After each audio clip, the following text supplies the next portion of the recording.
I was born and raised in Detroit, Michigan. It was rough.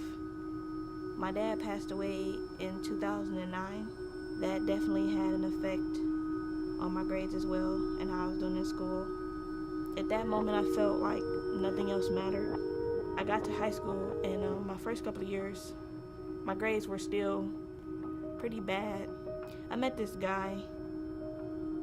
He made me feel a certain way about myself, I guess, like a good way. I got pregnant. He told me he didn't believe it. So at that point, I'm thinking, well, what do I do now? Like, I don't want to tell my grandparents. What am I supposed to do now? When I finally said something, a million thoughts were running through my head. Like, how are they gonna react? Am I gonna get kicked out? What's gonna happen next? I had 3 choices to make. Keep the baby myself, give the baby up for adoption, or I could make the choice of having an abortion. It was hard, and it took me a while to think about what I want to do. I had come to the decision that I wanted to do the adoption thing, and that was a hard decision.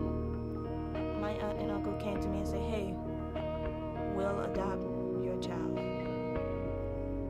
It made me feel good because he won't be going to like strangers and we all live in the same house, so it was really a good feeling.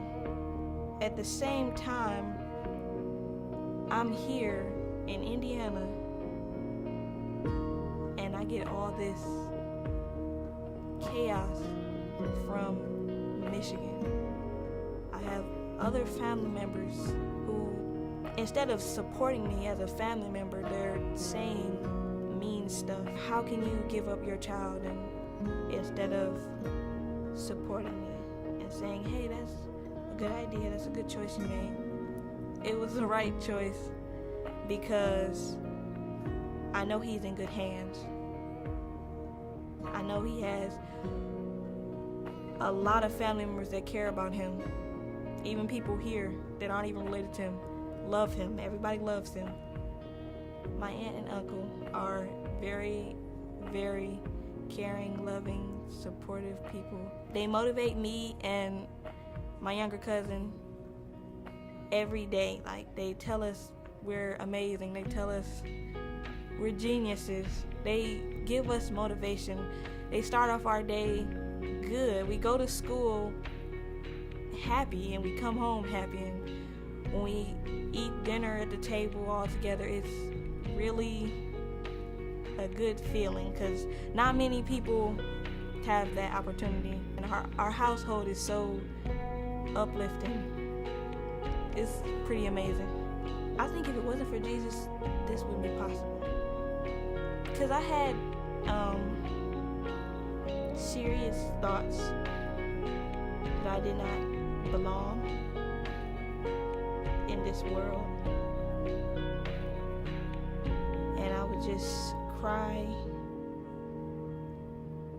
I know that Jesus sees and hears everything I do and say.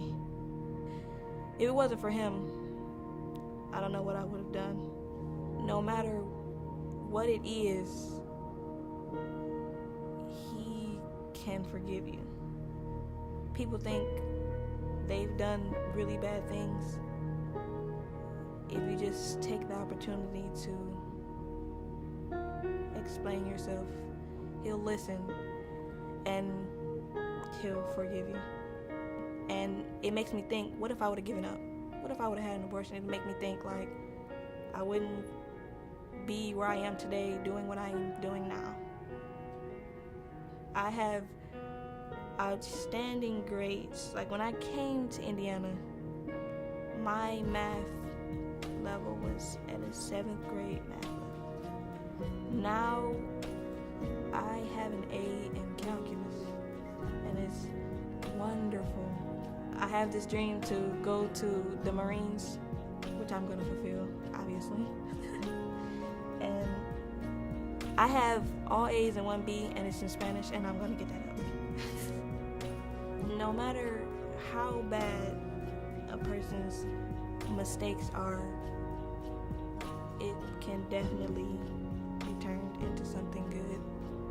I went through all this stuff and accepted Christ into my life, and I'm choosing to get baptized.